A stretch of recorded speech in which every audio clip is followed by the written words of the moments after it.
Hey, it's Lily here, back with another quick rant about what I've been up to. I have not gotten a video app editing thing yet, so sorry. These are just going to be long takes of me blabbing. But yeah, so I took the slow boat to Luang, Prabang. It was super beautiful, super serene. Just a little warning, when you take the slow boat from the north to the south, it's packed. When you take the slow boat from the south to the north, it's like we saw the boats coming the other way. They were like virtually empty. So if you're not looking to be around a ton of people, you probably should maybe think about your route. But yeah, so we got here, we wandered around. It really wasn't a lot of things were full. Went to like 7 guest houses and hostels that were all full. We finally found a place that had 2 beds, so we stayed there for the night. It was called Mojo Hostel, and it was not that great. It was 50,000 kip each, which is like $5 or $6, maybe like $6 or something. And it was just like hot as fuck. Like the fans didn't really rotate the right way, and the showers were weird, and like, I don't know, I wasn't feeling it. Free tea and coffee and water, so that was nice. And the beds were clean and comfortable, but whatever. A friend of ours that we met on the boat recommended this little street with a ton of little guest houses on, and the street is so cute. It's got all like trees and like cute little guest houses, and so we popped into a bunch of them. And it was like 200,000 a night, 200,000 a night, and then we found 150 a night. We came in, and like the room is clean, the fan rotates, the AC is pumping, and we're like, fuck it. So 150 each, and we're gonna stay for 2 nights, me and my friend Indy. So like, pretty good deal, 15 bucks a night. I mean, yeah, we were paying 6 a night, but like sometimes you just need to like be in your fucking room naked and not worry about like random dudes who are in your hostel. And like, this dude was on the top bunk, and instead of using the fucking stairs, he like swings off the top bunk, almost fucking kicks me in the head, and I say something to him. He's like, oh yeah, I barely touched you. And I'm like, really? I felt your foot like a centimeter away from my head, so I think you're wrong. And then he didn't say anything, but it's just like annoying. But so we're in a better place now. We're paying whatever, a little more than double the price, but it's okay. It's okay. Like, you gotta fucking treat yourself. And it's still cheap as fuck if you think about it. In America, like, the cheapest room you'll get will be $60 a night. So for 15 a night, and this is definitely just as nice as any hotel in America. So yeah, so it seems like everyone from the boat that we met is just like chilling today. I mean, kind of like getting our bearings, but I am in the city. It's called Luang Prabang.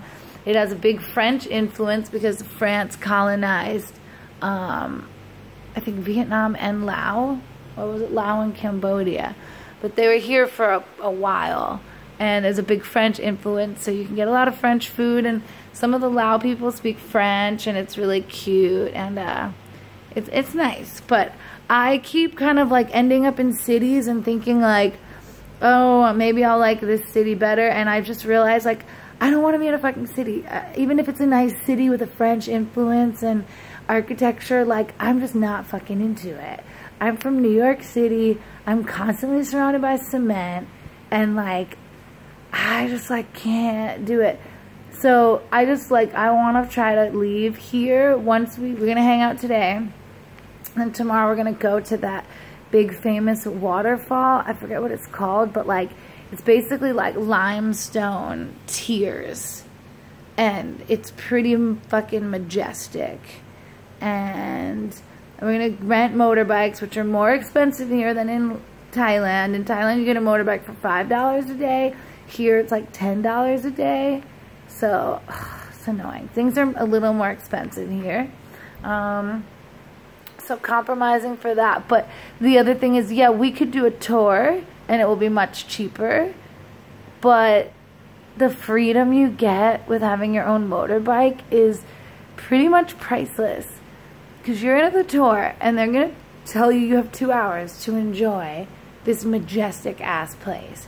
Do you know how fast like 2 hours go? If you want to swim, maybe you want to sit down and read your fucking tarot cards or read your book or like take pictures, or maybe you want to hike to a spot that has less people, and what, you're going to be watching the clock the whole time, like nervous that some fucking stupid tour group is like, get back on the bus, and it's just like sucks.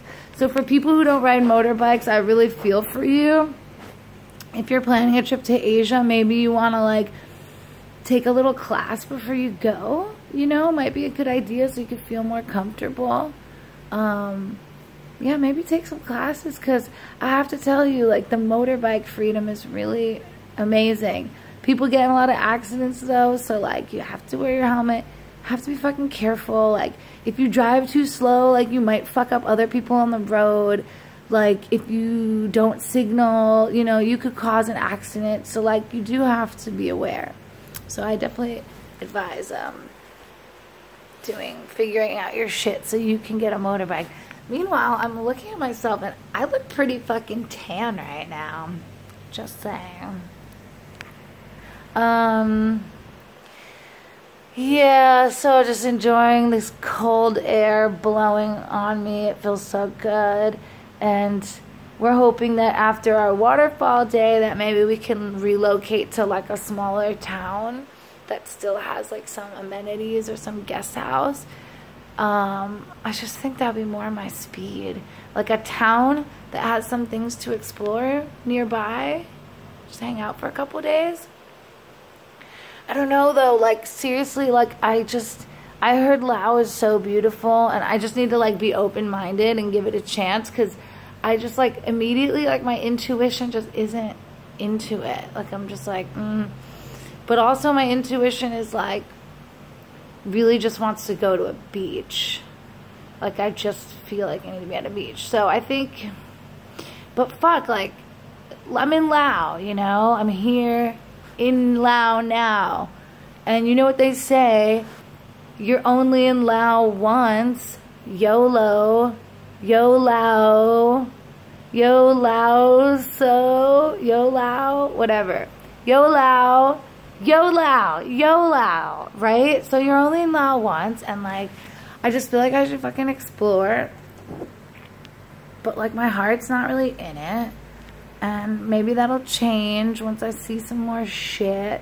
And also, if you look at the map of Laos, like Cambodia's right underneath it, and it's just like, fuck, am I not gonna go to Cambodia? Like, I've always wanted to go to Angkor Wat, and I keep hearing about these islands, and like, decisions. Okay, here's that moment where I have to, or maybe we all have to, reel in our fucking brain from the snowball rabbit hole effect of like ifs and buts and what if and shoulds and all this shit. So I'm going to continue to be grounded and just stay in the present moment and just think about today and tomorrow, and that's it. So I already told you what I'm doing.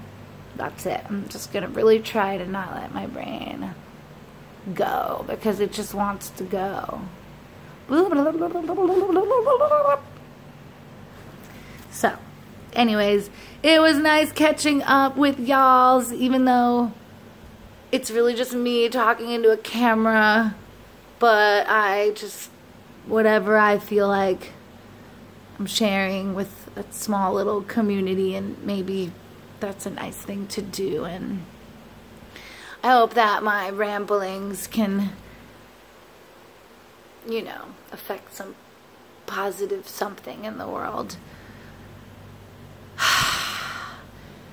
Share your travel stories with me. Let me know what's going on. Can you relate to my crazy brain? I think that you all can.